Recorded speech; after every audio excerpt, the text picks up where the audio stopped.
On elections will now come to order. The clerk will call the roll. Chair Click. Present. Rep Busey. Here.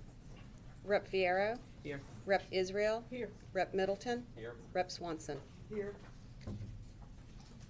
Good morning, everyone. Quorum is present. Thank you for being here bright and early. Since the House will be convening at 10 a.m. on Mondays, it's my intention that we're going to begin our meetings at 8 a.m. for the remainder of the session. If there's a change, you will be notified. I had hoped to vote on some bills, but I may delay that for a bit until we have a few more folks here, giving them opportunity to get here. I understand traffic this morning is quite bad. So first order of business, the chair lays out House Bill 3252 and recognizes Representative Allen to explain the bill. May I present from here? Yes. I'm sorry, my staff is not here, so I don't have my bill book because I'm have to wing it. But the bill is about notifying of primary elections. Presently, we notify by a party. Democratic Party, Republican Party, but since primaries are county business, we need to put those notifications on and let the county present those, post those elections. It's real simple. That's it. Thank you. Members, are there any questions for Representative Allen? Okay, and you reserve the right to close? And I reserve the right to close. Alrighty. I'm sorry. Is there anyone here wishing to testify for, on, or against House Bill 3252? Make sure you have registered on the kiosk this morning. The chair calls Glenn Maxey. You said that, I thought maybe I hadn't punched the button. Glenn Maxey with the Texas Democratic Party. Like many things that have happened over the last 40 years at the Capitol, I am responsible for this mistake in the statute. When we did the primary review bill last session, where we rewrote the whole primary statute, this section was wrongly drafted. It says that a county clerk shall post the information on notice of an election because they have the information instead of the county chairs. That was the intent, but it says they shall post it on the party's website, and they don't have the opportunity to put it on a party's website. So this is just putting it back in line, saying the notice is done by the clerk on the county's website. Just a corrective amendment. And that's just a Totally notice clean. of election. What about precinct conventions and that sort of thing? All the precinct conventions are done now through notices on the door and notices that can be passed out at the polling place. Okay, So, including early and- voting? yes. Okay. Thank you. Members, any of you have questions? Okay, thank you for your testimony. The chair calls Brandon Moore.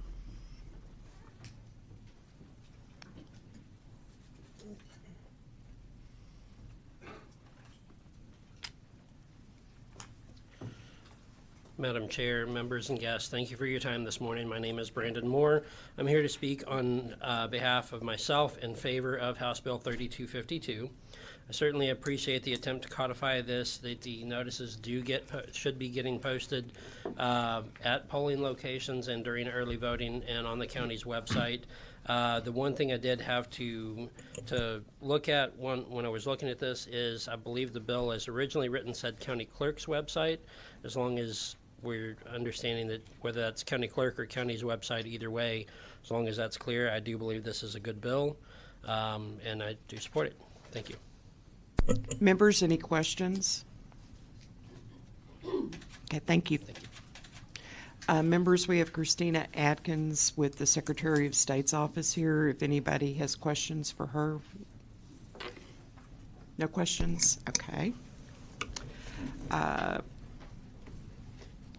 Is there anyone else wishing to testify on for or against House Bill 3252? The chair recognizes Representative Allen to close. Madam Chair, I close. Thank you. If there are no objections, House Bill 3252 will be left pending. The chair hears no objections. House Bill 3252 is left pending without objection.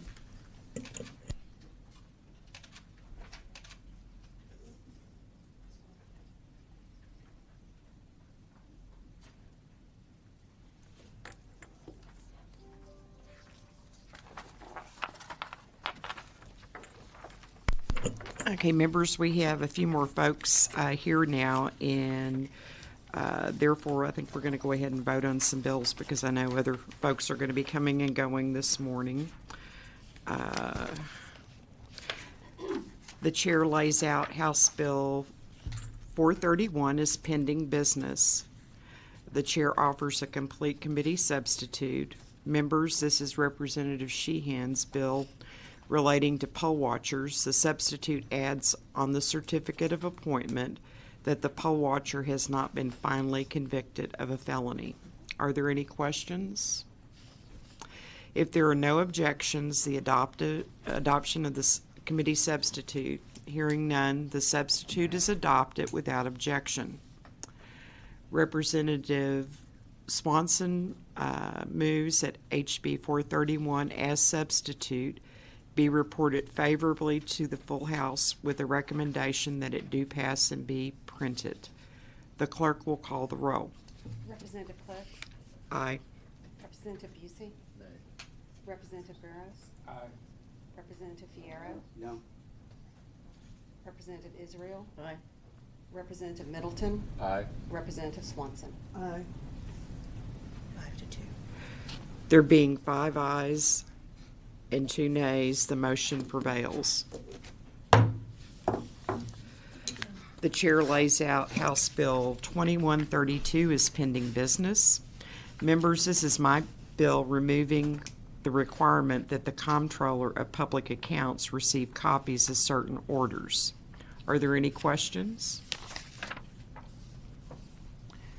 Representative Burrows moves that House Bill 2132 be reported favorably to the full House with recommendations that it do pass and be printed. The clerk will call the roll. Representative Cliff? Aye.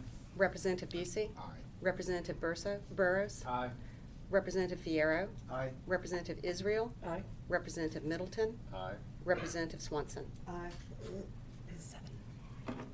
There being 7 ayes and 0 nays, the motion prevails.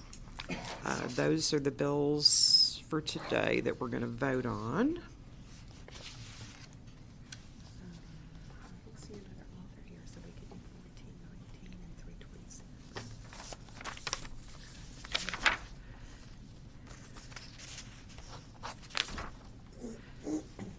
Okay, the chair lays out House Bill 1419 and recognizes Representative Israel on behalf of Representative Thompson to explain the bill. Thank you, Madam Chair. House Bill 1419 is Ms. Thompson's bill. I'm just doing this as a courtesy to her.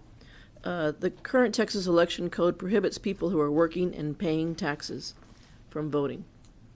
Since 1997, 24 states have enacted reforms to their voting statutes. Texas has not had any significant movement related to felon disenfranchisement for the last 23 years.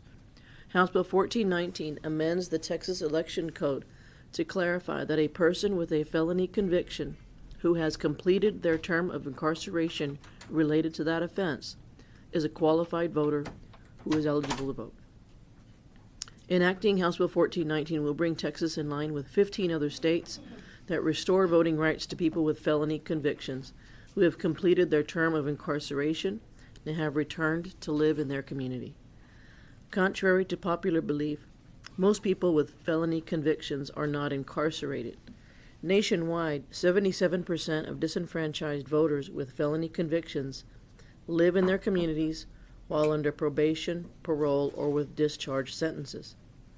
Civic engagement incentivizes people to actively participate in improving their neighborhoods and communities, and research shows that the right to vote among previously incarcerated individuals can decrease recidivism. That's all I have on the bill, and I hope we have some witnesses as well, but I will close on behalf of Ms. Thompson. Members, any questions? Okay, the chair calls Lauren Johnson to testify.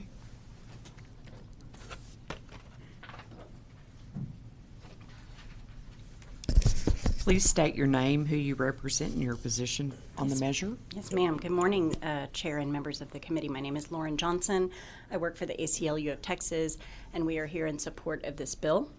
It's also my birthday, so, if you want to use that as motivation to vote favorably, I'm down.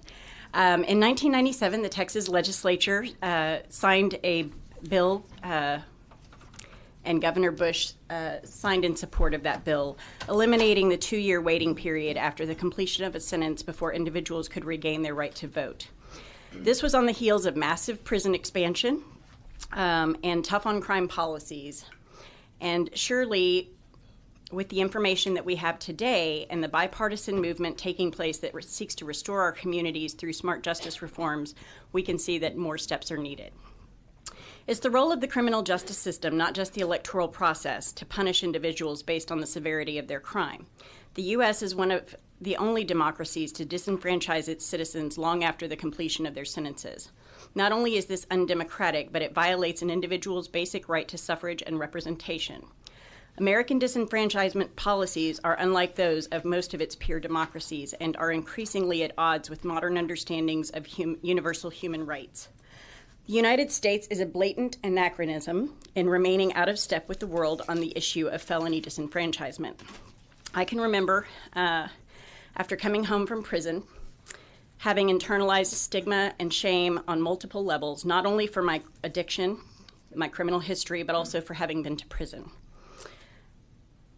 I knew that once I was off parole, I would be eligible to vote, and because of the stigma and shame I carried, it never dawned on me to question why I couldn't vote as a tax-paying citizen. I paid property taxes, I paid sales tax, and I paid income tax, and yet I was prevented from participating in one of the most important endeavors that would allow me to have the same representation as others. The laws that this body and local governments pass have an impact on the lives of all Texans, and especially when they are trying to rejoin society and find their ways back to rebuilding their lives. I can connect my own life transformation directly to being able to participate in processes that impact the policies that we enact. Texas has an opportunity today to join the ranks of 14 other states who believe that the opportunity to vote is not only an inherent civil right, but that the people who are trying to rejoin society have a stake in it and have representation. National groups such as the U.S. Conference of Catholic Bishops, the American Bar Association, and the American Probation and Parole Association all support this restoration of rights. I will close with that, but I'm happy to answer any questions. Members, any questions? Thank you. Thank you. The chair calls Douglas Smith. Please state your name, who you represent, and your position on the measure, please. Good morning, Madam Chair, members, and Representative Israel. My name is Doug Smith. I am a senior policy analyst with the Texas Criminal Justice Coalition. Thank you for laying out the bill. Just as by way of introduction, today I serve as senior policy analyst. I have a small team of incredible individuals. 4 of the 5 individuals on our policy team are formerly incarcerated and have justice involvement. They're absolutely incredible. They have graduate degrees. They serve in their communities. In fact, they serve so much that it's hard to balance all of their commitments. Your position on the measure? We're absolutely, I am absolutely in support of this. Thank you. I serve as a board member on the local sobering center, and I was appointed as treasurer. I was actually nominated by the district attorney's office, and that was in support of Judge Hotengarten, the mayor pro tem, and all of the members of the board. I serve as adjunct professor at the University of Texas at Austin, and I serve as field instructor for a number of incredible individuals. And I am also on parole. I served 5 years, 8 months for crimes that I committed as a direct outcome of my battle with addiction and mental illness. And I will tell you, I take full responsibility for my actions. Since I've been out, I have been thoroughly engaged in civic responsibility, because I believe that people, when they return to their communities, have an absolute responsibility for making their communities better. And I've tried to live by that principle every single day. I will tell you, this bill is about supporting civic responsibility. It's about taking part in making your communities better. We ask for this basic right and this basic privilege to join you all in serving our communities. I will also say that this is also about having a choice in our representatives. My wife and I wrote a $9,500 check to our tax assessor and collector this year, and that hurt. We have a right to choose our representatives and to have a say in how we're taxed. With that, I would close. I would just appreciate favorable consideration. I appreciate supporting people's reintegration into society and joining you all in serving our communities. Thank you very much. Members, any questions? Madam Chair, I have a question. Representative Israel? Mr. Smith, when I'm thinking about communication, when you mentioned the word reintegration, Yes. one of the things that, and I may be misspeaking because criminal justice is not my sweet spot, but if I'd committed a crime and I'm done with my time, I'm on parole. Correct. In some cases, sometimes you're directly released. Yeah, Yeah. but so we're talking about those folks who have an opportunity to vote, but they have they have more time to serve, but they're not in jail. Is that Correct. the right way to phrase it? Yes. So yes, according to our criminal statutes, the people sent to prison on a third, second, first, or capital crime are eligible for parole at various intervals. It's extraordinarily difficult to make parole. Only 35% of the people considered for parole do make it. And so when you are released, you have certain responsibilities: gainful employment, staying away from witnesses, staying in good standing in the community. And part of that is engaging in a pro-social level. So in other states where this law is in place, I have a communications question. It's so my parole officer is my point of contact. Correct. If this were to become law, do you think the parole officer can be helpful to say, where are you going to live? What are you doing to keep clean? And by the way, here's a voter registration card. You are now eligible to vote. Do you imagine that that's how it works in other states and could work here? It certainly could. I know that when people are directly discharged from the Texas Department of Criminal Justice, they're advised that their voting rights have been restored, and possibly in some circumstances that's facilitated with a voter registration card. So it's entirely appropriate and conceivable that a parole officer would communicate that and possibly even advise about the how one goes about registering. Okay. All right, thank you very much. And it would certainly reinforce staying on the straight and narrow, because that's a right you definitely don't want to lose again. Yeah. Members, any other questions? Thank you for your Thank you very much, testimony. Madam Chair.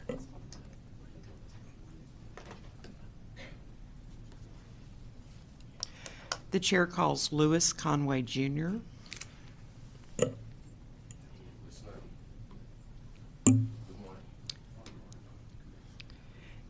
Good morning. Could you please state your name, who you represent, and your position on the measure for the record?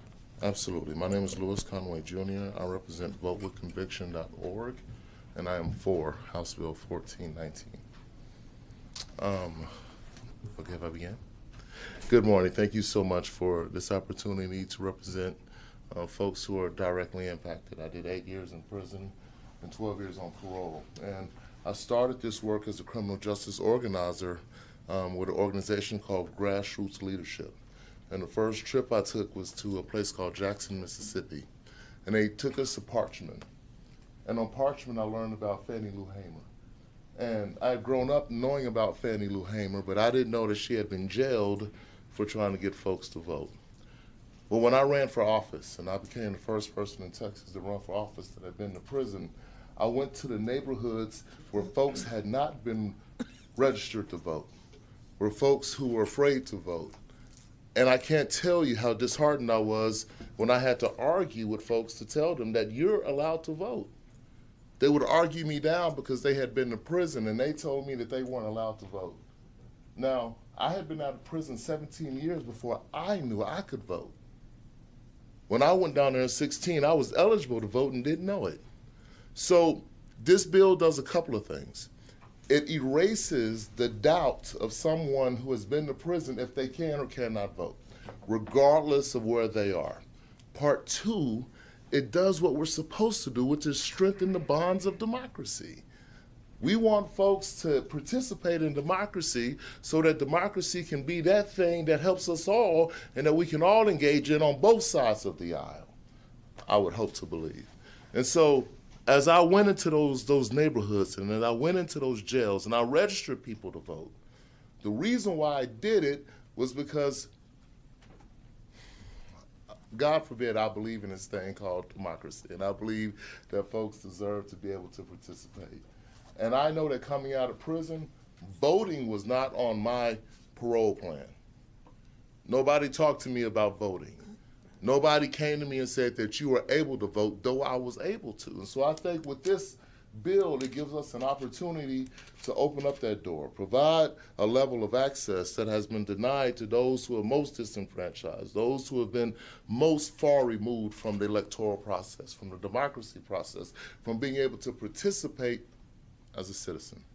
And so I beg of you to support this bill, if you will, and vote yes. My name is Louis Conway Jr. I thank you. Members, any questions? I have a question. Madam Chair. Representative Israel? Mr. Conway, Yes, what's the name of the organization that you represent? Vote with Conviction. Vote with Conviction. Tell me more about Vote with Conviction. We believe that folks who are most directly impacted are the ones who are closest to the solution. So because I was directly impacted by not being able to vote, I created an organization that is specifically designed to activate folks with backgrounds to go and register people with backgrounds to vote and engage them at the polls and go into jails and prisons and register folks to vote. So it's a nationwide movement based in Texas to make sure that folks who are most disenfranchised become the ones who are the agents of franchise. And you have employees, or how many people are part of your organization? Right now there's only 3. There's me, an executive director, and a vice president. Okay. Are you funded by grants and charitable Yes, we are a donations? nonprofit. Things of that nature? Right now I'm self-funded because we haven't gotten our funding in. But yes, I'm funding it out of my own pocket, yes. And I asked a question earlier, the previous witness. I'm just curious about communication, and it seems to me like a lot of what we do could be helped by people who are just sharing information to say, now that, like a parole officer, if you're at that first interaction, if you're laying out the terms and conditions, the points of contact, would you think that would be an appropriate time to say, here's a voter registration card, you can now vote? I think there are opportunities throughout that whole parole process, right? From the very time you get into prison, that can be said to you, all the way up into your parole officer, right? Because at no time was I indoctrinated with the fact that I could vote, even upon exiting prison. So if my parole officer, who should be my first line of defense, if you will, he should actually be the last person to tell me. The first person that should be able to tell me is the intake. I should know upon being entered into prison that upon exiting prison, I'm able to vote. And then my parole officer should be able to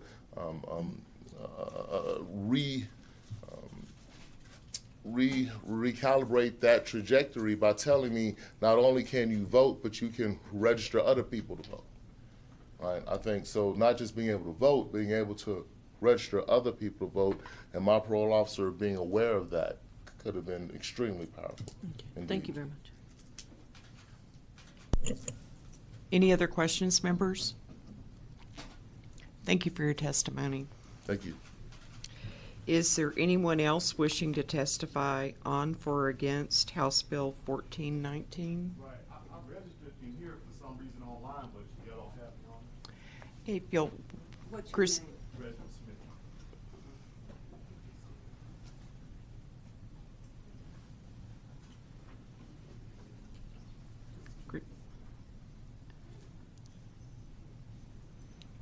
Madam Chair, could I ask? While we're waiting for him, can I ask the Secretary of State a question?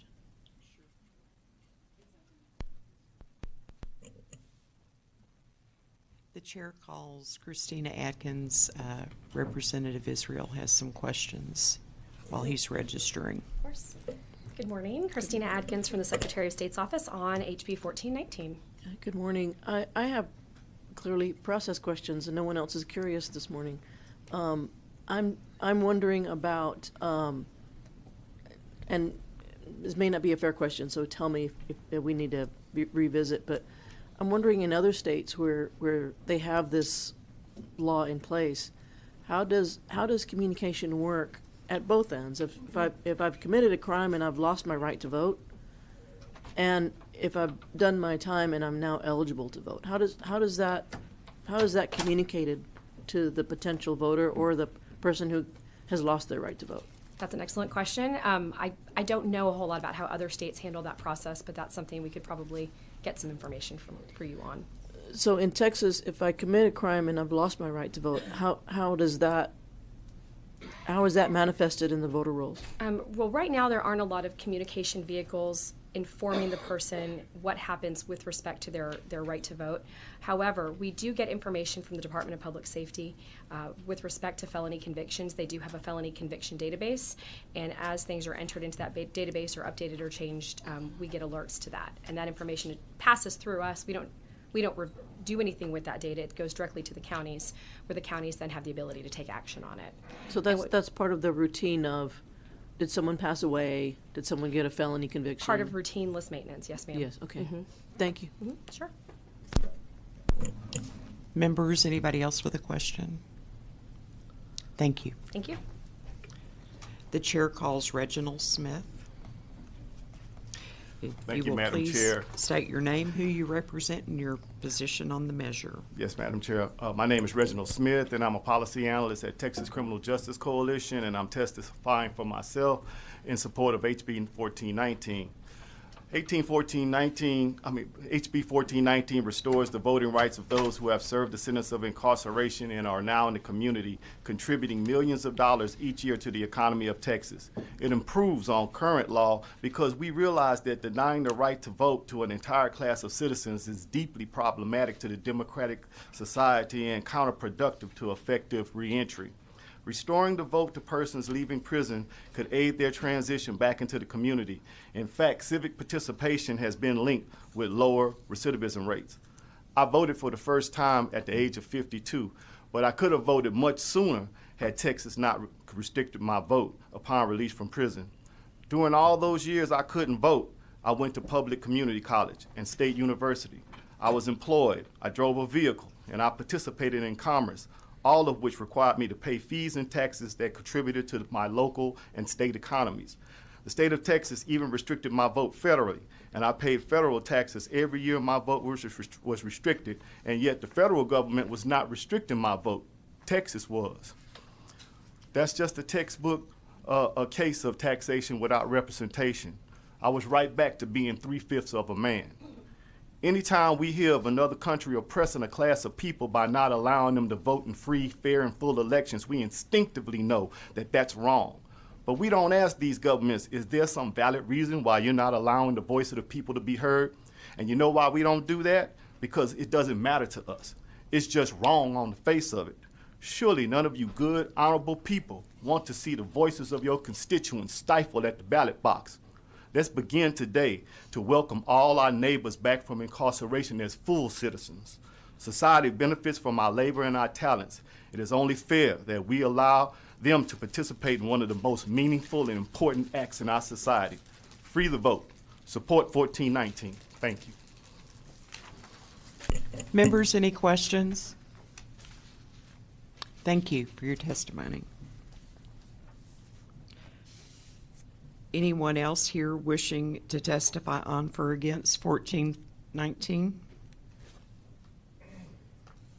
Okay, the chair recognizes Representative Israel on behalf of Representative Thompson to close. Thank you, Madam Chair. Thank you, members, for listening, and special thanks to the witnesses for telling their personal story. And I'm sure we'll be hearing from Chair Thompson. I close. If there are no objections, House Bill 1419 will be left pending.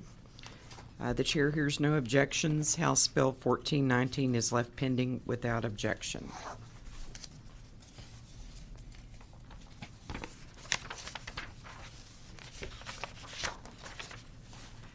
The chair lays out House Bill 1117 and recognizes Representative Swanson to explain the bill. Thank you, Madam Chairman, committee members. HB 1117 is it's all about preserving election records, and this is kind of a clarification cleanup bill. Currently, precinct election records are required to be preserved for 22 months after an election is held. The election code lays out the required nature in which the records or ballots must be stored and secured. However, the ballot and carrier envelopes in which the mail-in ballots are received are not explicitly included under the definition of precinct records. HB 1117 would require ballot and carrier envelopes to be included explicitly under the definition of precinct election records in Section 66.058 of the Elections Code. Doing so would ensure that those envelopes are preserved for 22 months following an election.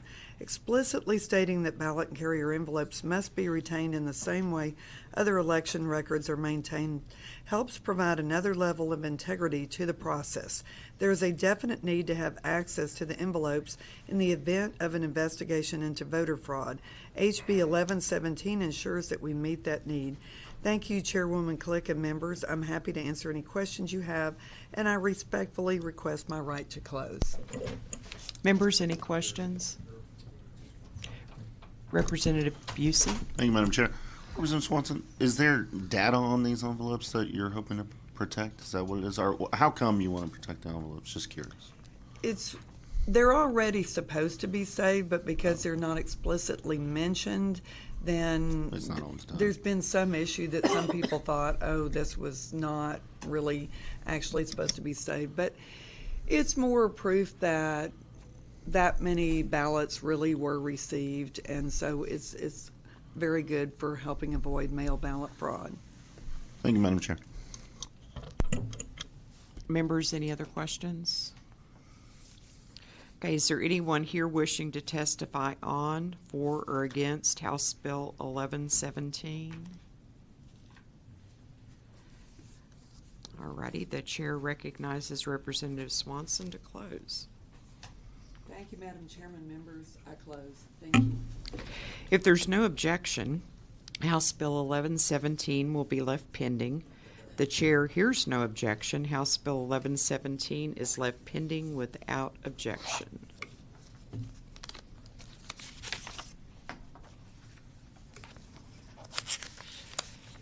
The chair lays out House Bill 1852 and recognizes Representative Israel to explain the bill. Thank you, Madam Chair. Thank you, members, for listening attentively and with detailed attention to my most favorite bill. My second most favorite bill. House Bill 1852 is something that I have visited with folks in my district across party lines, and they're very excited about it, and I hope you'll see the benefits of it as well. The clerk is handing out some information that I think will be helpful for all of us if we're looking at making this process smoother and more efficient.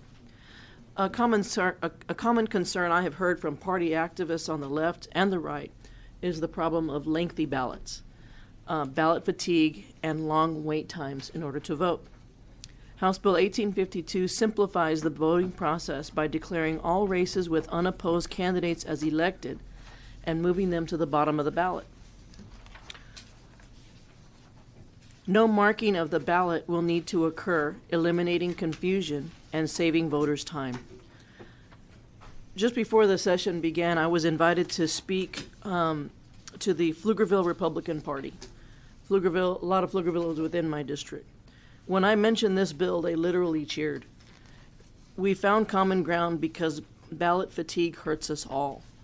Some counties currently do this realignment. The law currently allows for it on county and state races. We simply want to take a best practice and make it a statewide standard, not only county and state races, but for local county and state races. You have a sample ballot that I'd like you to refer to. This is from Dallas. Of the 5 largest Texas counties, Harris, Dallas, Tarrant, Bexar, and Travis, only Dallas County enacts this process. By requiring all counties to follow this process, we have the ability to reduce the time spent in the voting booth and simplify the voting process. This will help simplify the ballot and stop confusion. If you'll look at the handout you've got from Dallas County, it's a 15-page document, and at around page 9, you see where the unopposed begins. So you can see the length of the ballot and just how much clearer the ballot would be. So I applaud what's happening in Dallas County. We also received a letter of support from Dallas County for this measure. They have seen the savings, and I think we've got some witnesses, Madam Chair, who can help me make the case as well. Members, any questions for Representative Israel? Okay.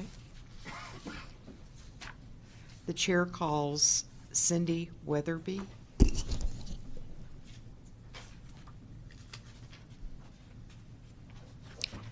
Please state your name, who you represent, and your position on the measure, please. Thank you. Good morning, Chair Click and members of the committee. Thank you for allowing us to be here today. I speak as Cindy. My name is Cindy Weatherby, and I'm testifying in support of this bill as a member and on behalf of the League of Women Voters of Texas. The League of Women Voters supports Representative Israel's HB 1852 because we do believe it will help address the increasingly longer ballots and the elimination of straight party ticket balloting and the new election equipment that some counties are putting into place, where just changes can take a little extra time until familiarity increases. So placing all the uncontested races in one location on the bottom of the ballot would appear to be less confusing and shorten the time required for voting, and we request your favorable consideration of the bill. Members, any questions of the witness? Thank you for being here. The chair calls Alan Barra. Alan Barra, is he here this morning? Okay. The chair calls Brandon Moore.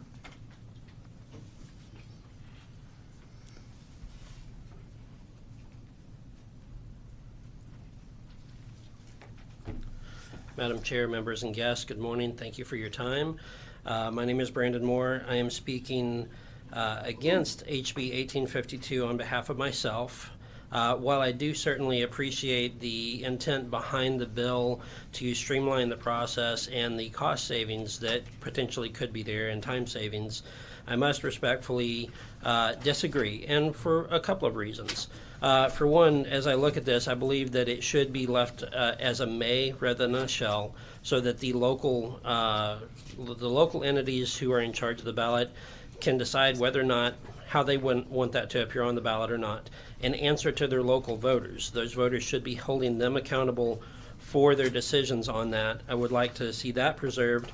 Additionally, and I may be in the minority here, I am one of those people that even when someone's unopposed, and I know they're going to win anyways, sometimes I decide to leave those races blank if it's someone that I don't really support. So it does appear as an undervote. By changing this, that would take away a voter's option to undervote on certain races in that manner. So for those reasons, I do respectfully disagree and speak against this bill. Members, any questions? I have a question. Representative Israel? Brandon, so what you're saying is that you would rather cast a protest vote instead of saving money? I do believe that is the voter's right, especially if they find someone in office, even if they're unopposed, to go ahead and preserve that right. As unfortunate as that does seem, yes, ma'am, unfortunately. Thank you very much. Any other questions, members? Are people able to write in candidates on these? Are they able to write in on these? I Yes. believe, as the election code currently stands, you have to have a declared write-in by a certain time in order for that to actually count. Thank you, Brand. Any other questions, members? Thank you. Thank you. The chair calls Alan Vera. And while he's making his way up, if anyone else wishes to testify on for or against this measure, you need to make sure that you register on the kiosks outside the hall. If you have difficulty, Teresa Shirley, the assistant clerk, can help you. Please Alan state your Vera, name. Chairman, Harris County Republican Party Ballot Security Committee, testifying on HB 1852. We have no problem with the bill as filed. It seems to be a common sense adjustment to the current status, but because we're not lawyers, we'd ask the committee to be sure that nothing in HB 1852 conflicts with any of the provisions of TEC Title IX, Chapter 146 on write-in candidates. That's it. Members, any questions? Thank you.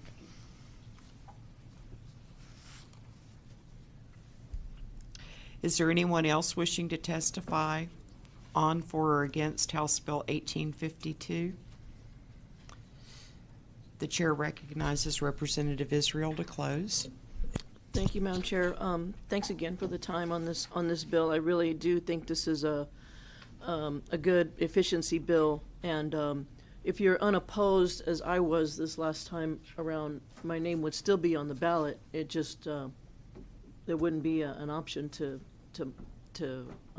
do anything else unless there was a write-in candidate that had signed up in advance. So I'm willing to forsake that opportunity in the name of saving money and for clarity on the ballot. You may have gotten a handout from the Dallas County Court Administration.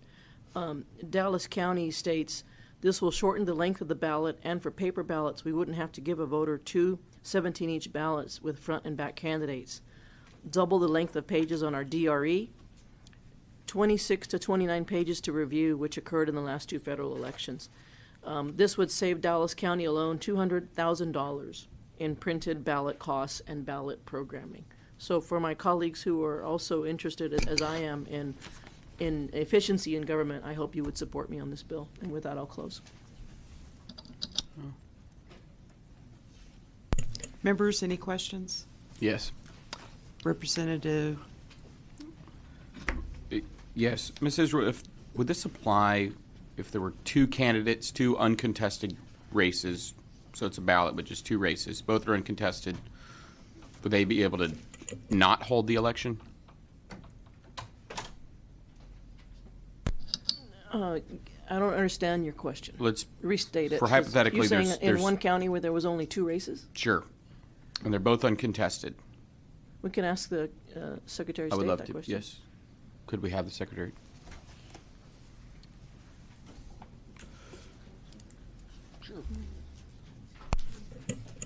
Hi, Christina Adkins with the Secretary of State's office on 1852. Yes, Ms. Adkins.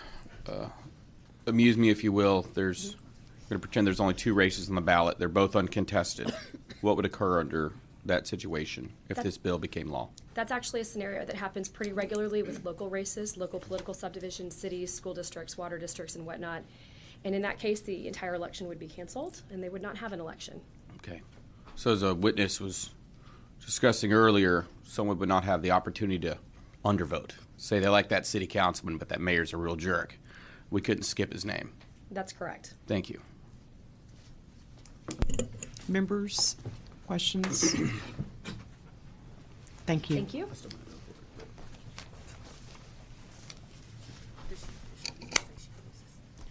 I closed once and I will close again. Okay. If there are no objections, members, House Bill 1852 will be left pending. The chair hears no objection. House Bill 1852 is left pending without objection.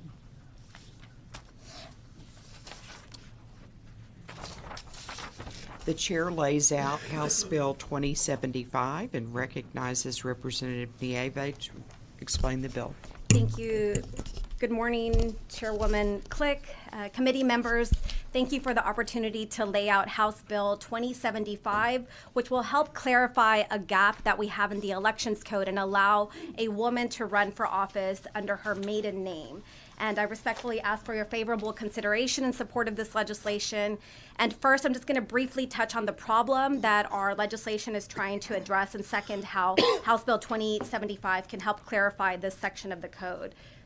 Members, oftentimes women build their professional reputations under their maiden name before marrying, and because of that, a woman often chooses to use her maiden name as a name that she wants to use whenever she runs for public office. But because of a section in the Election Code, Section 52.031, a woman may be vulnerable to legal challenges. In fact, we have seen litigation that has arisen, specifically in Dallas County, when a woman who had married and then divorced was running under her maiden name. The case was amicably resolved, and so it ended up not being fully litigated, but we realized that there was this gap in the election code. Second, I'm aware of a judge, for example, in Dallas County who was married and had to go legally change her name in order to, back to her maiden name in order to be able to run for office using her maiden name. And so our goal, members, what House Bill 2075 would do is clarify that section by allowing any candidate to use a surname that was obtained or acquired by law or marriage. And it's a straightforward bill. It has that one section, and then it has that phrase including any married name. And I'm happy to answer questions or reserve my right to close. Members, any questions? Thank you. Thank you. I presume you reserve the right to close. Yes, Chairwoman. All righty. The chair calls Cindy Weatherby.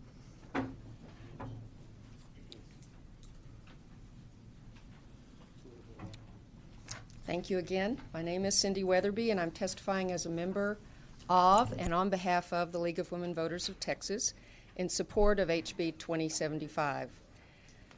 League of Women Voters of Texas supports Representative's bill, excuse me, because we believe female candidates should be able to choose whether to use their maiden name or married name on the ballot. In today's society, a woman's name is often widely known in their personal or professional lives prior to marriage, and they continue to use it after marriage. Many of our members and women that we encounter in our efforts do this for their own personal reasons. And as we understand this bill, it simply grants that choice to the female candidates for office, allowing them to be known by the name, allowing them to be shown on the ballot by the name that they are known to be. And we request your favorable consideration. Thank you. Members, any questions? Yes. Man, please help me understand how this would work. Are we saying it's a hyphenation? Or are we saying they, upon marriage, they choose to take their spouse's name instead of their maiden name? Because you have an option when you marry. You could keep your maiden name. Is that correct? Yes, Okay, I think so. I believe so. And But you chose not to keep your maiden name, but when you want to run for office, you can choose to use it and not your new married name. many of the professional women that I've encountered, and actually I went through the same thing myself, have a long-established career. Maybe they have contacts nationally that know them to be the name that they had before their marriage, and they don't change that name in their representation of themselves. So when they get There married, may they be a change their legal name. marriage document. Okay. I must be really old-fashioned. I just have never heard this. Thank you. Members, any other questions? Thank you. Thank you. The chair calls Alan Vera.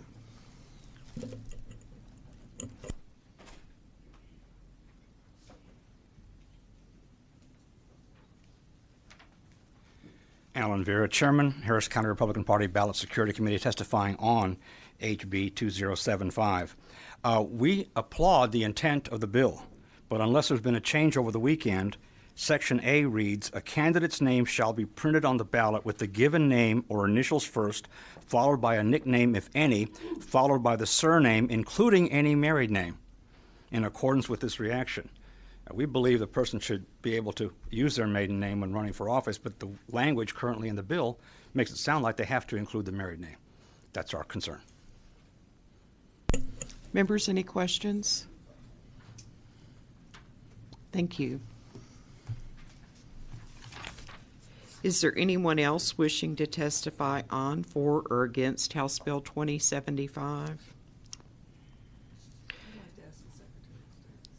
Okay, we have a member that would like to ask Christina Atkins, Secretary of State, a question, please, if she would come forward. Good morning. Again, Christina Atkins with the Secretary of State's Office on HB 2075. Thank you. If you could help clarify a couple of things. One is that it does appear that the bill it seems to do the opposite of what the author wanted, that it seems to force the married woman to use her married last name, whether she wants to or not. And my other question is, I don't understand why we need this. In Harris County for decades, this is what we've always done. Many of our judges have run under their first and maiden name and never used their married name, even though that was their legal name. And I think it was a real asset to be able to do that. They did it for two reasons. For one thing, they were known under that name, but the other thing was for security purposes. It made it harder to identify who their children were in school, harder to find them, and if anyone wanted to, whatever, come to their home for bad purposes. And so I've long supported women's ability to still run under their maiden name for both reasons. And I don't understand, have we just been breaking the law in Harris County? And so if you could talk about both things. Yes, ma'am. Whether this is needed, and then number two is whether the bill actually does the opposite. Would it forbid a woman to run without listing her married name? Yes, ma'am. With respect to your first question as to whether or not this cleanup or this change is needed, when our office is questioned about how to read 52.031 with respect to the married name issue, we generally tell people that for a woman that is married, that is maybe using her maiden name or her legal name, however she wants to do it, to go ahead and allow that, because we think that that is implied with some of the language here in 52031.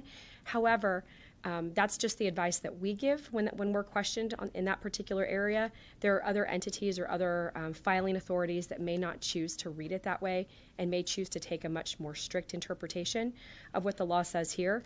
So as to whether or not this is needed, I think the best way to answer it is it would provide more clarity so that there's less interpretation in that area.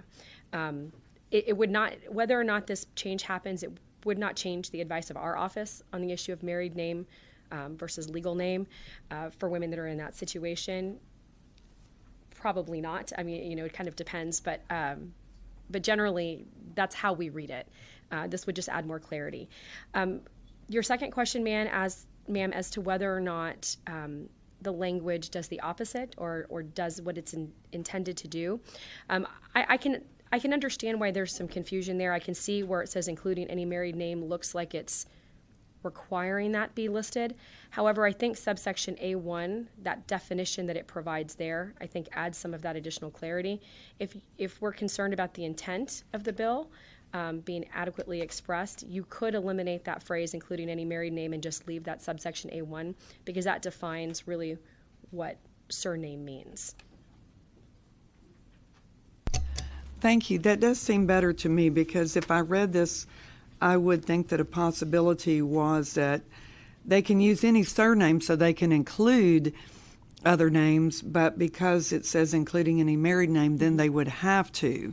And so my concern would be the married woman who did take on her husband's last name, but for security reasons would prefer not to list that name on the ballot. Yes, ma'am. Any other questions, members? Thank you. Thank you. Is there anyone else wishing to testify on for or against House Bill 2075? The chair recognizes Representative Niave to close. Thank you, Chairwoman Click and Representative Swanson, Representative Kane. I think those were great points that y'all raised, and I'm happy to look at a committee substitute to make sure it's very, very clear. And I'm glad that in Harris County, y'all haven't encountered this issue. We've seen it multiple times in Dallas County, which is why we wanted to address the issue. I also wanted to add that the fact that a woman has had to pay court costs, if necessary, hire an attorney, those additional costs are undue burdens that I would argue that are not applied to males. So I think that if this would help address a potential 14th Amendment equal protection argument in terms of women's names. And so, but I really appreciate what you raised and what the gentleman raised. So I'm happy to look at making that change in a committee substitute and providing it to the committee. And I thank you for your time and your questions. And I take it And you I close? Yes, Okay. Chairwoman. If there's no objection, House Bill 2075 will be left pending. The chair hears no objection. House Bill 2075 is left pending without objection.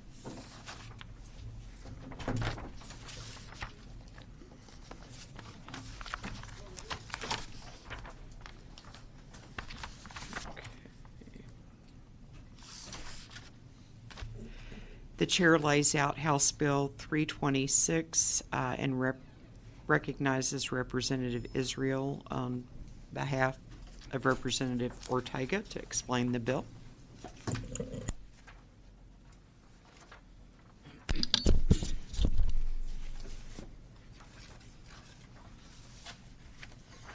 Thank you, Chair Click. This is a bill from Representative Ortega, House Bill 326. Texas has historically had some of the lowest voter turnout numbers in the country. We regularly rank in the bottom of the 5 states for turnout among the 50 states and the District of Columbia. Government performs best when its citizens are actively engaged, and it's our responsibility to make government function. Voter education is a crucial part of improving citizen engagement. House Bill 326 would require the Secretary of State to prepare and implement a strategic plan to increase voter engagement using evidence-based methods. The Secretary of State would also have to report on the status of the plan every other year until the bill expires in 2025. This bill is designed to allow the Secretary of State to use voter education, among other tools, to increase civic engagement. It does not require the Secretary of State to implement any specific policies.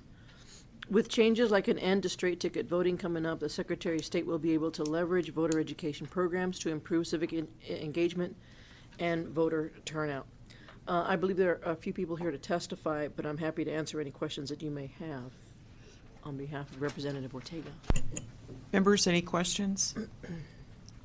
And you reserve the right to close? Yes, ma'am. All righty. The chair calls Cindy Weatherby.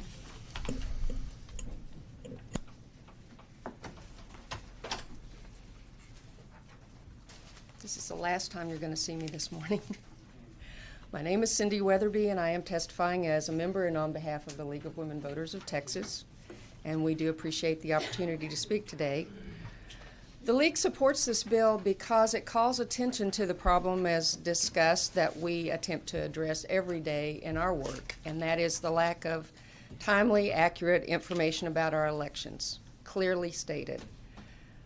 A couple of weeks ago, we provided the committee members with a recent report on our findings on reviewing the websites of the county election websites. And we know that there's a big demand by voters for more and more good information on the web. The League, over the years, has developed a reliance on evidence-based principles behind effective voter education and participation methods. And we have substantial resource information available on our website, excuse me, which we've provided some links for at the bottom of your written testimony. You'll also find sections and links to a wide variety of best practices for voter education, voter registration, helping voters make a plan to vote, simple images and icons and tools to use. Excuse me. One of our favorite resources is Civic Design, which produces field guides for communicating with voters. And these guides include very simple ideas such as using words and icons that are easy for a voter to understand.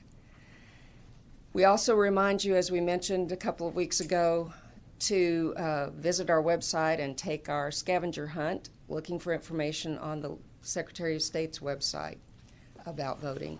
That scavenger hunt closes June the 18th, so you'll have plenty of time after session to do that if that's not what you want to do today. We're encouraged to see Representative Ortega's bill involve university programs because we know that they have knowledge that may lead to a range of improvements to help educate the public about our very complex set of election rules and our ever-growing list of laws. And as an example, our communications team uses one of easily available tools to screen our own web post for very simple and understandable language. So we request your favorable consideration of this bill. Thank you. Members, any questions? Representative, go ahead. Kane? Yes, Ms. Weatherby. How much money does the Texas League of Women Voters spend on getting out the vote each year? Very little, because we're all 100% volunteers. We have one staff person. You spend a lot of labor hours. We spend a lot of labor hours. I can give you one example.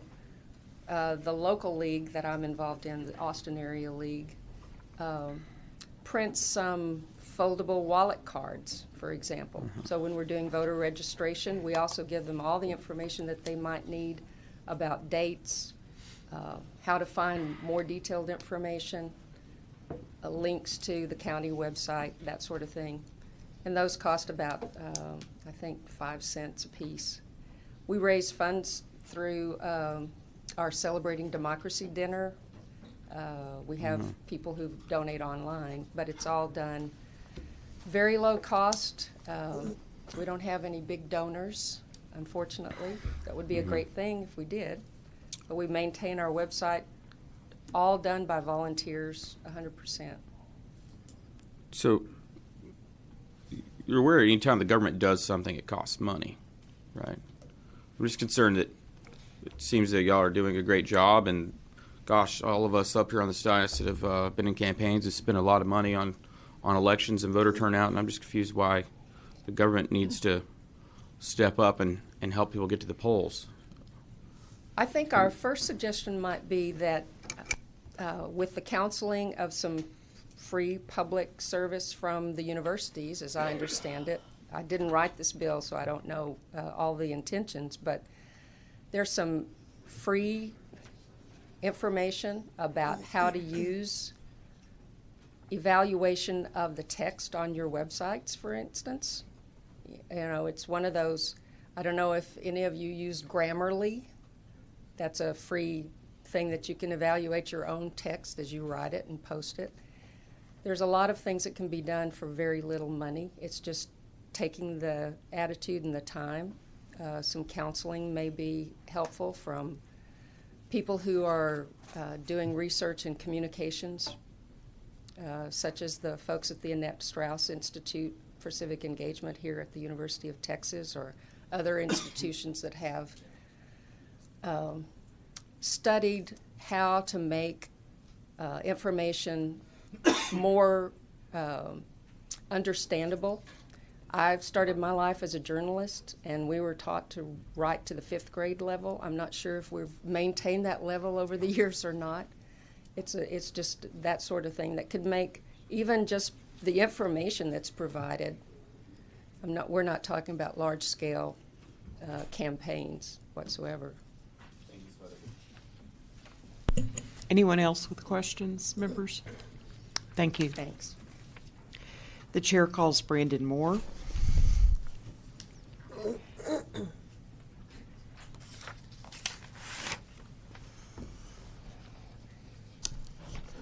Good morning, Madam Chair, members, and guests. Thank you once again. My name is Brandon Moore. This also should be the last time you're seeing me this morning as well. I am speaking against HB 326 on behalf of myself. While I absolutely agree that we want more eligible voters voting in our elections, when we see 40, 50, 60% of the voters are all that's participating, we definitely want to see more of them participating in our elections. However, I don't believe it's the proper role of the SOS or any extension of government to actually be doing this. Increasing voter turnout in the elections should be the job of the parties, the candidates, and other organizations such as the League of Women Voters or other civic organizations, not of government. I believe ultimately there's a risk that even no matter how carefully we try, there's always the risk that it will be perceived that the government is now trying to influence elections based merely on how they advertise, where they advertise, how they try to promote these elections. We've seen even bills this session in this committee address even where polls are located, where local entities try to locate polls or when they have those polls open as an attempt to influence elections. We've had bills that try to address that concern, which is why I most respectfully disagree with this bill, simply because of the risk that there is a perception that this will become highly politicized and an attempt by the government to influence elections. Whether that perception is real or not, that risk is there. Question. Representative Israel has a question. Yes, ma'am. Hey, Mr. Moore, I'm not trying to give you a hard time Sure. today, but Absolutely. You don't think there's a role for the government in voter awareness and helping to get out the vote? That you think that lies primarily with the parties, correct? Yes, ma'am, I do believe so. I believe it's the role of the government to make sure that the elections happen, that they happen fairly, that the information is posted clearly and out there on their websites. As Ms. Weatherby mentioned, the attempt to make sure that all that information is out there on the websites, that's absolutely a great thing. But going beyond that, such as trying to advertise or promote elections in certain places, it absolutely runs the risk that people will look at that and say, oh, now you're trying to influence how the outcome of the election. So you don't think any of that is happening right now? Some people would argue that local entities, when they do bond elections, just the materials that they put out is an attempt to influence those. We've seen those complaints. My question is, this bill is about the Secretary of State's office. Mm-hmm. Do you think the Secretary of State the Secretary of State office right now is doing things to promote the right to vote and civic engagement? Do I think they're trying? I think they're doing an incredibly good job with the materials and resources that they have, and especially in trying to work with the counties to encourage them to do the right thing, to put that information on their websites. But my concern is, once again, just based on, if we implement this program, based solely on where they advertise, whether it's in certain churches or certain institutions of education, et cetera, that people could look at that and say, now you're just trying to influence the election. I think it's that perception that we want to avoid. Thank you. Thank you. Members, any other questions? Thank you. Thank you. Chair calls Alan Vera to testify, and while he's making his way up, if there's anyone else that wishes to testify today, please make sure you register on the kiosk in the hall before you testify and indicate each bill that you would like to testify on. If you've not done so, you have a few minutes. And if you need assistance, Teresa Shirley, our assistant clerk, can help you with that. Please state your name, your position on the measure before us. Alan Vera, Chairman, Harris County Republican Party Ballot Security Committee, testifying in opposition to HB 326. While we'd all love to improve voter turnout, especially in bond elections, we oppose further diverting resources of the Office of the Secretary of State from their core missions: voter registration accuracy and the efficient conduct of our elections in compliance with TEC. The bill's requirement to utilize institutions of higher learning almost guarantees we'll end up with a gaggle of theoretical hypotheses supported by wild stretches of statistical projectability. A study of Texas elections clearly shows that turnout varies by the weight of the offices and issues on the ballot. It also clearly shows that voter turnout is always higher in the uniform November election date. If we want higher voter turnout per election, we should stop having so many elections throughout the year and push everything to the 2 uniform election dates that we have by statute. If we're really serious about voter turnout, we should have only 1 election in November each year, so the elections become something special again, worthy of the attention of the voters. We don't think this bill should be passed out of committee. Questions, members? Thank you. Thank you. The chair calls Ed Johnson.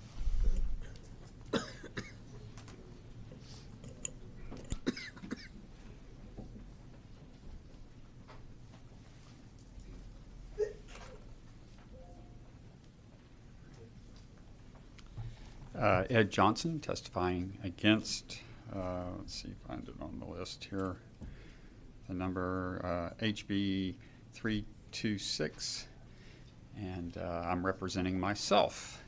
I would second everything Brandon said on why you do it. One of them that was kind of left out of the deal is sometimes voters, I mean, it's their option not to participate. Sometimes they don't like the options that they have presented to them, and they just choose to cast their vote by not participating. So, you know, forcing people to the polls, not necessarily, you know, the right answer all the time. Are you So- was he testifying on this bill? Yeah. Okay. So that's what it is.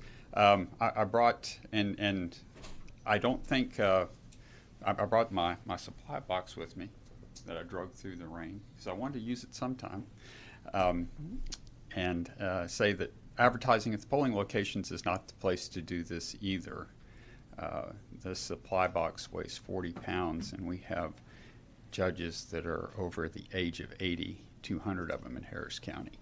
So, you know, don't move this to advertising at polling locations either, because we need to empty this box instead of fill it. Members' questions? Thank you. Is there anyone else wishing to testify on, for, or against House Bill 326? The chair recognizes Representative Israel on behalf of Representative Ortega to close. It's my day to pinch hit. Thank you for your time, Madam Chair and members. I think our Secretary of State does a lot in regards to raising awareness about voting and the importance of the vote. I think this would formalize that, and with that, I will close and let Representative Ortega speak to you guys individually. If there are no objections, House Bill 326 will be left pending. The chair hears no objection. House Bill 326 is left pending without objection.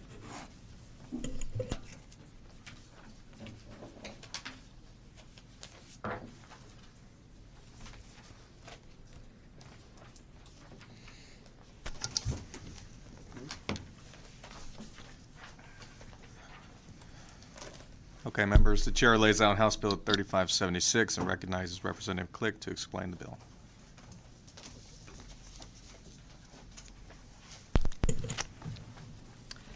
Thank you. Maintaining the list of eligible voters is one of the most important tasks of any voter registrar. Voters can lose their eligibility through the following: death, final felony conviction, self-identified ineligibility, that would be like on the jury wheel for non-citizens, duplicative registrations, a judicial finding of mental incompetence, to name just some of the major areas. One interpretation of the election code is that voter registrars may do list maintenance on their voter rolls. House Bill 3576 seeks to clarify the election codes to require voter registrars to do list maintenance by changing a may to a shall. Recently, I was informed of the public posting of the cancellation trends reports on the Secretary of State's website. The website provides monthly reports on the number of voters that have been canceled in each county across our state and for what reason. After reviewing the list, unless deaths and felony convictions occur at a strikingly higher percentage in certain mid-sized counties, not all of our counties are doing a good job of maintaining their voter list. If list maintenance is occurring, as it should, across the state, House Bill 3576 will not change anything, and the good work that all of our counties are doing will continue. There's currently a $1.5 million rider in the base House Appropriations Bill that will fund participation into a voter cross-check program. Both political parties support participation in this. If we are paying for participation in this much-needed program, we should ensure that local voter registrars will use the data to maintain the accuracy of their voter rolls. I'm currently working on a committee substitute to ensure that only the results from the passage of HB 3576 will be that voter registrars actively participate in keeping their voter rolls up to date. I look forward to hearing constructive criticism from any witnesses, and we'll be happy to consider any language suggestions brought to our office. I'm going to pass some of these reports that I mentioned from the Secretary of State's website so that you can see. These are by month. And I am open for questions and reserve the right to close. Thank you, Madam Chair. Does anyone have any questions for Representative Click? Representative Israel. Chair Click, I missed, what's the difference between the first handout and the second handout? A lot of it's just formatting on this. If you'll notice, on the larger sheet, it doesn't mention or list the counties, but on the others, the smaller size one, I believe it does. Okay. Any other questions, members?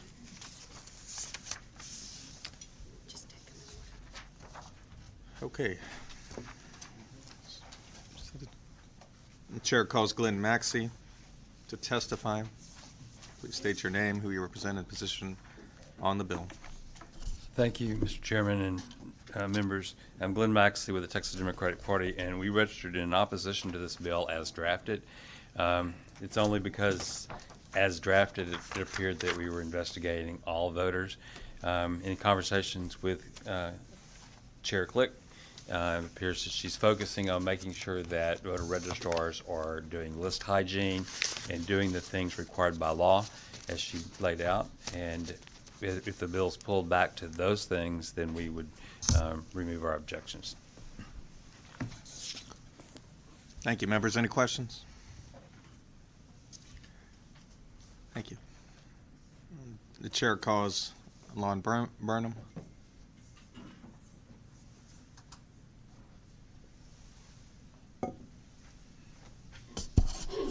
Chair, author of the bill, members of the committee, we're on the bill.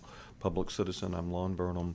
Our general concern is the intent is a very worthwhile intent. It was overly broad in its conception. I appreciate Glenn Maxey putting into the legislative record the proposed fixes, and so we're simply on the bill. It's, the work is important, and we could cite many examples of where the system has been abused, but we don't want to overstate or overdo, and thank you for working on a committee substitute. Members, any questions? Chair calls Steve Hotze.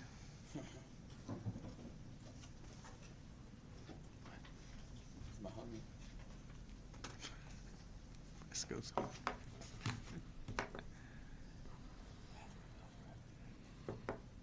Madam Chairwoman, committee members, I'm Dr. Steve Hotze. I represent conservative Republicans of Texas. We are in favor of this bill. The reason we're in favor of this bill because we believe that Democrats steal elections. I've been involved in the political process for 40 years, and I've seen this happen time and time again in Texas, in Houston and Harris County. And True the Vote did, with Catherine Engelbrecht about 8 years ago, did an analysis of voter fraud in Harris County, and it was found to be at least 15% of the votes cast in Harris County are fraudulent. And those were not cast in Republican districts, they were cast in Democrat districts. So whatever we can do to stop the Democrats in every possible way from stealing elections. Look, this whole thing gets down to politics. All this election stuff. The Democrats want felons and all others that they can possibly get to vote, even if they're not legal. And we've seen this on the national news and the local news. That's the way the Democrats feel. Their goal is to promote their ideology. And their ideology is socialist, basically communist ideology. The presidential candidates espouse this. They're for killing of the unborn babies. They're for promoting sodomy, same-sex marriage, and it's just wrong. And so the Republicans need to understand we have to lay down whatever we possibly can to stop the Democrats from stealing elections. I'm glad to let Democrats vote if you want to go vote, but please, let's not vote people who are dead. Let's not vote people who don't exist. Let's not allow felons to vote. And let's not have countywide voting on Election Day that allows the Democrats to move voters from one precinct to another or one voting box to another. So if we can, I'd make recommendations for amendments to this or whatever bill it could be attached to do the following. One, remove the ability of Democrats to double the number of voting places in Democrat-controlled county commissioner districts so they don't move voters to one voting location after another. Second, no countywide voting on Election Day, voter to precinct. 3, no early voting in person. This just gives the Democrats more time to steal more votes. No early voting by mail. This, what happens in voting by mail, and this has been documented in Harris County. Ed Johnson, who was up here early, could speak to this. People come in from out of state, and they're paid community organizers. They're registered by the tax assessor collector or the election representative in the large counties. Who are controlled by the Democrats. By the way, the Democrats in the major counties in Texas control the tax assessor collector, they control the county clerk, and they control the DA. The county clerk counts the votes, the tax assessor registers people to vote, and the DA is supposed to make sure we have voter integrity. When this is under control of the Democrats, we know malfeasance takes place. Dr. Hotze, if you can please wrap up your comments, please. Oh, sure. Thank you. The way they do it is they come in and register people to vote who don't exist. And this happened in Harris County. Senator Betancourt talked about this, being registered at the downtown mail office, several hundreds of people. And they'll register people, they'll get the voter cards back, and they'll be 65 and older. And then when early voting by mail starts, then they request the ballots, and they sign the ballots, and they vote. Okay. We've got to stop the Democrats from stealing elections. I support your bill, and I ask every one of you Republicans to do everything you can to stop the Democrats from stealing elections. Thank Does you. any members have any questions for Dr. Hotze? Representative, I'm sorry. Go ahead. Thank you, Mr. Chair. Dr. Hotze, you said 15% of people in Harris County are voting illegally. Is that what you said earlier? Fraudulent voting. This was by True the Vote, Catherine Engelbrecht's group, when they analyzed the votes in Harris County, I believe it was about 8 years ago. They found that 15% of the voting was fraudulent, which would amount to about over 150,000 votes. And you have this research to share with this committee. Y'all can get that printed out and sent to all of us. Yeah, we could do that. That'd be great. We appreciate it. And you Thank said you. it was all Democrats that were doing that? Sir, it was in Democrat precincts. Yes, not the Republicans. We're not stealing votes. It's the Democrats that steal votes. I'd love for y'all to print those reports and send them to all of us. Thank you, Mr. Chair. Representative Busey. Any other questions, members? Thank you. Chair calls Alice Barnett. Please state your name, who you're representing, your position on the bill, please.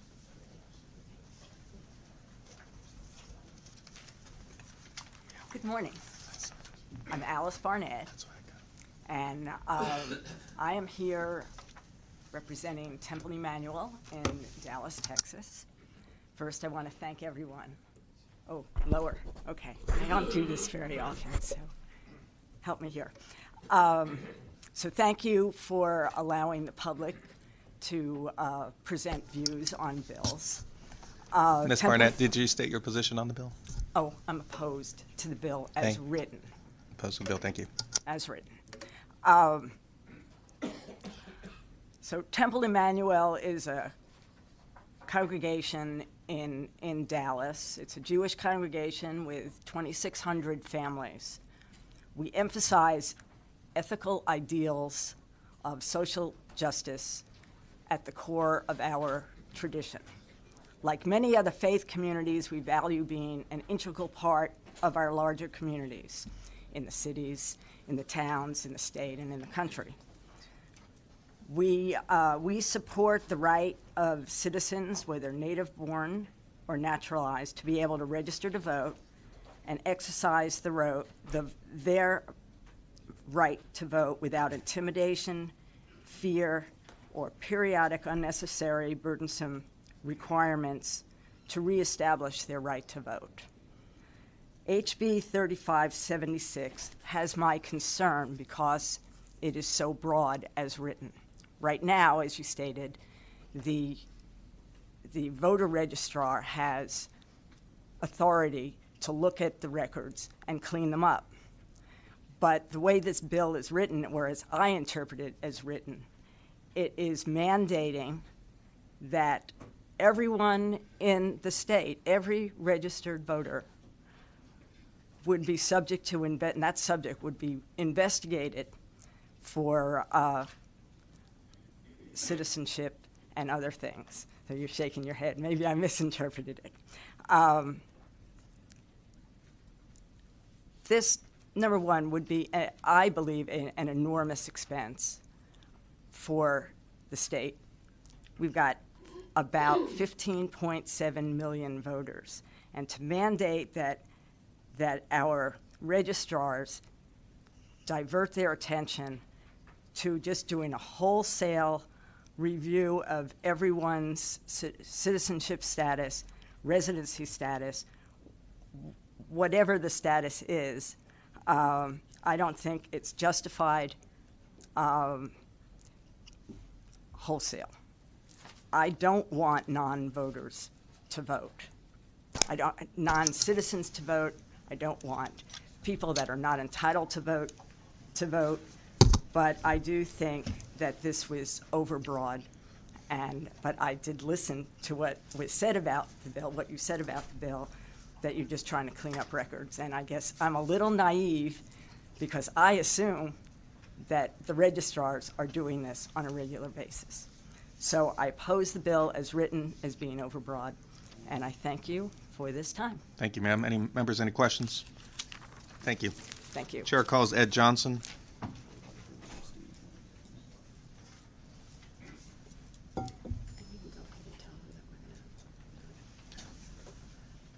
Anyone that's registered to testify, please be aware we're going to keep it at 3-minute testimony for everybody. 3 minutes. Thank you.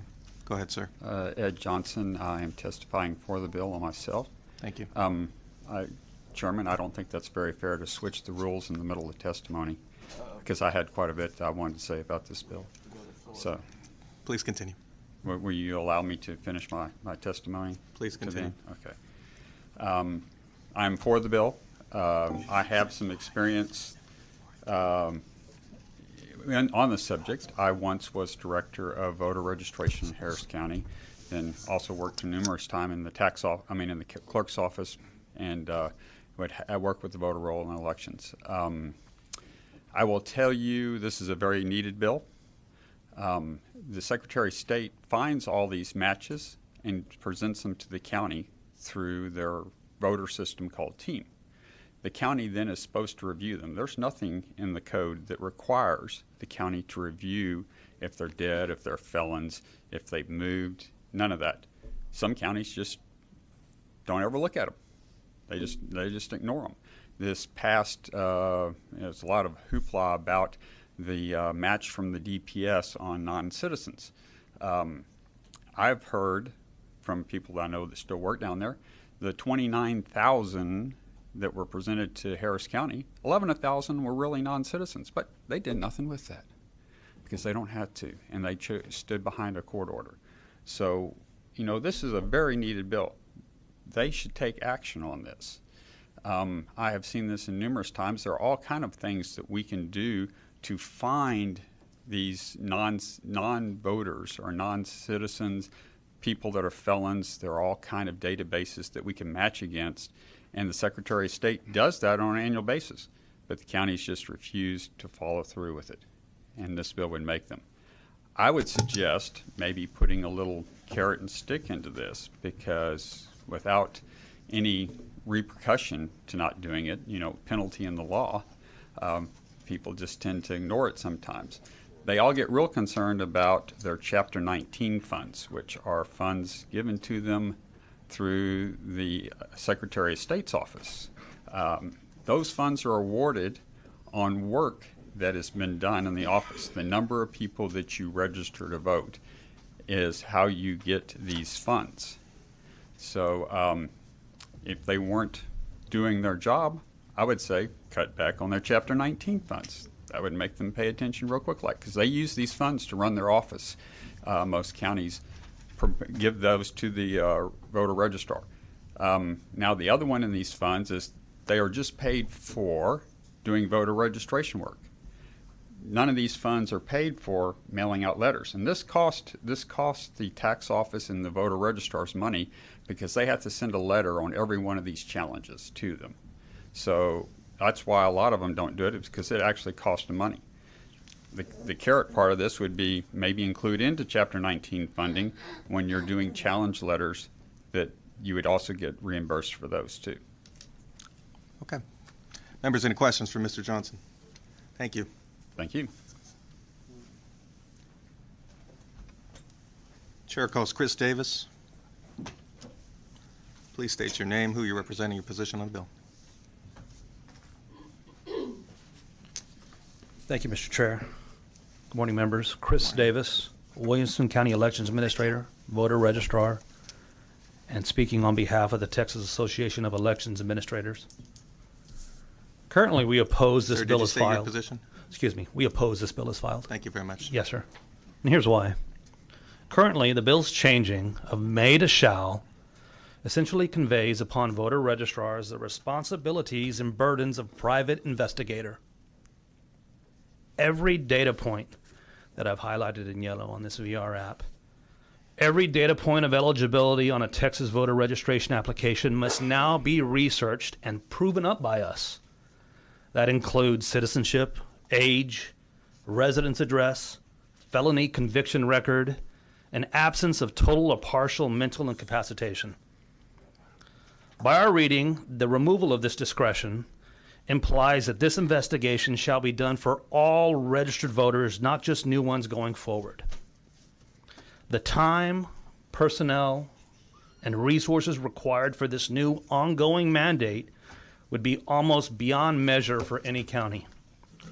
It's our view, TAEA's view, that the responsibility of investigation, which should occur only in the presence of subsequent contradictory information to what's been recorded and affirmed on the application, rests with the state of Texas, not Texas counties, and it should remain so. All right. Members, any questions? Representative Israel. Thank you. It's my understanding, and I know we'll get to the Secretary of State, and I know the author of this bill didn't have any, was really trying to be helpful. So I like the spirit of the bill.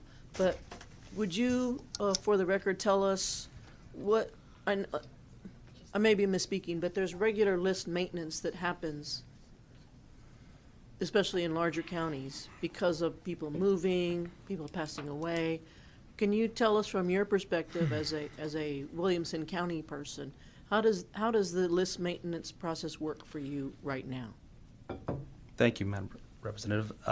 There is and there should be regular list maintenance, and it's from information that we receive from outside official sources, be they death notices from the Secretary of State's office, the county clerk's office, from the courts when it comes to reports of total or partial mental incapacitation or felony conviction records, and ideally some kind of perhaps list of folks that may have a change in citizenship, or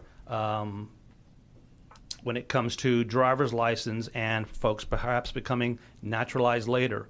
Ideally, we'd love to receive comprehensive naturalized reports from the state and or feds, because obtaining them on the county level, which this bill implies, is a nigh impossibility for us to reach out to sources to obtain information such as that. But we want to be able to act on official information that we receive, not proactively begin a goose chase or a fishing expedition. Would you say your maintenance work happens daily, weekly, quarterly? Do you have any procedures, or is it just you have to respond when you have the time to work on your list? It has the potential to be a daily affair, given that we're receiving regularly daily updates from the Secretary of State's office. Mm-hmm. So it could be as regular as daily. So you don't have a set time, like every Friday morning we're gonna do stuff. You do it as you're able to. As we're able to. Okay. And we're blessed to have staff that can handle it on as we're able to, and as it comes down the pike. Okay, thank you. Yes, ma'am. Thank you, Representative Israel. Representative Kane. Mm-hmm. We've heard testimony that some election administrators or the local county officials have been aware that some people are not eligible to vote and have not removed them from the voter rolls. Are you aware of this being a fact? Has this happened? I'm not aware of it being a fact. I'm aware of the allegations and the reports, indeed. Okay. How did you come about your position? Are you appointed? Yes, I'm appointed. Actually, I'm elected. You're elected. So we discussed it with our members. Mm-hmm.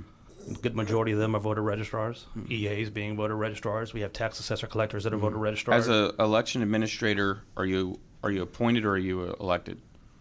I am appointed. For Williamson County. And That's who correct. makes that appointment, sir?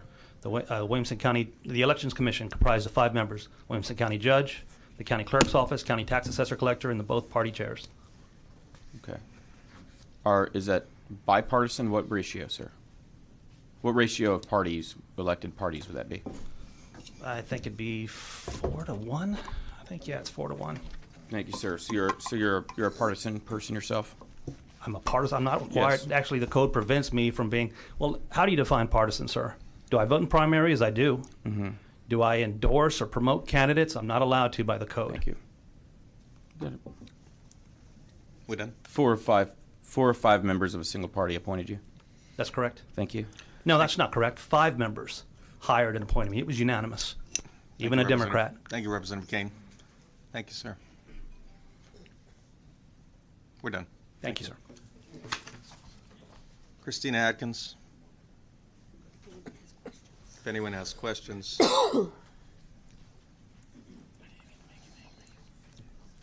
Hi, Christina Adkins with the Secretary of State's office on HB 3576. Members, any questions? Representative Milton. I had one. So I guess the way that I see 3576 is just clarifying the chain of command on this, where we change it from a may to a shall, where we're just putting it in the code that, look, it's the responsibility of the voter registrar to look into this, and it just clarifies that by changing that from a may to a shall in this bill. Is that? That's my understanding of the intent of the legislation. When you look at Chapter 16, where this piece of, where 16033 is placed, the provisions preceding it outline how information is given to the voter registrars from various sources. And then this, my understanding is the intention here is to indicate that those voter registrars should take action of some sort on the information that's provided to them. They can't just let the information sit there. Right. It better defines the responsibility of our voter registrar. Yes, sir. Thank you, Representative. Representative Swanson. Yes, and thank you. I just wanted to clarify again that in Harris County, we have certainly had a very widely reported and open problem that our voter registrar refuses to use the information she has and remove people who are ineligible. And so my understanding is this bill would require every voter registrar to actually use that information and remove ineligible people who are registered to vote, correct? I think the way I read this is that it requires that they take action on the information that's provided to them. So in some of those cases, it may not mean removing an eligible voter. If through investigation they realize that person is not ineligible, they wouldn't remove them. Sure. But this indicates that they're required to investigate. So they are Right. required to do something to make a determination one way or the other. Yes. Yes, ma'am. Okay, thank you. Any other questions, members? Thank you. Thank you. So, is there anyone else wishing to testify on, for, or against House Bill 3576? Mr. Vice Chair, I thought I signed up. I thought I did. We don't have you, but we'll get that fixed right now. Thank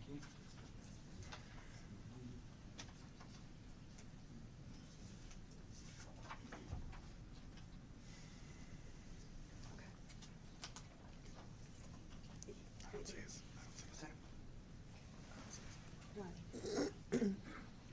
Yes, quickly.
Members, after this, we'll be recessing to head to the floor.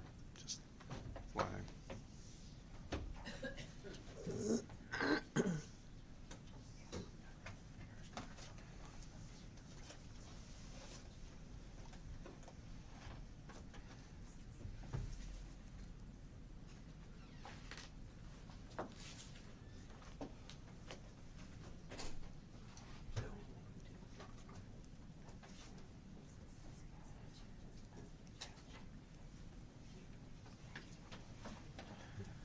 I apologize, Mr. Vice Chair. Alan Vera, Chairman, Harris County Republican Party Ballot Security Committee, testifying in support of HB 3576. Thank you. Though very brief, this bill is clearly a step in the right direction. Based on ongoing interactions with our own voter registrar over the last years, we're concerned that not enough is being done to properly maintain the integrity of our voter rolls.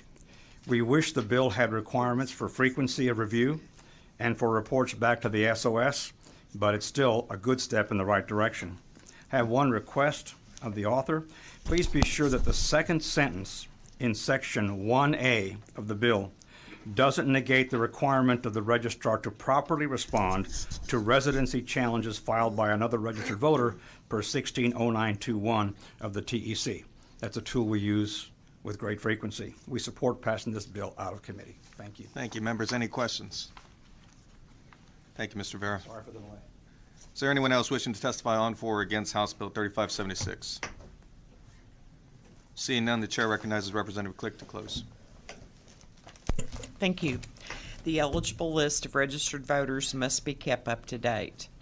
Requiring all voter registrars to actively maintain their voter rolls has to be a priority for our state to ensure valid elections across our state. Thank you, and I close. Any questions, members? Thank you, Chair Click. If there's no objection, House Bill 3576 will be left pending. Chair hears no objection. House Bill 3576 is left pending without objection. It's the intent of the chair to recess. If there is no objection, the committee will stand recessed until 2 p.m. or upon final adjournment/recess of the House or during the reading and referral of bills if permission is granted. Please return promptly at 2 so we can complete our agenda. Any objection? Chair hears none. The committee stands recessed until 2 p.m. or until final adjournment, recess of the House, or during the reading and referral of bills if permission is granted.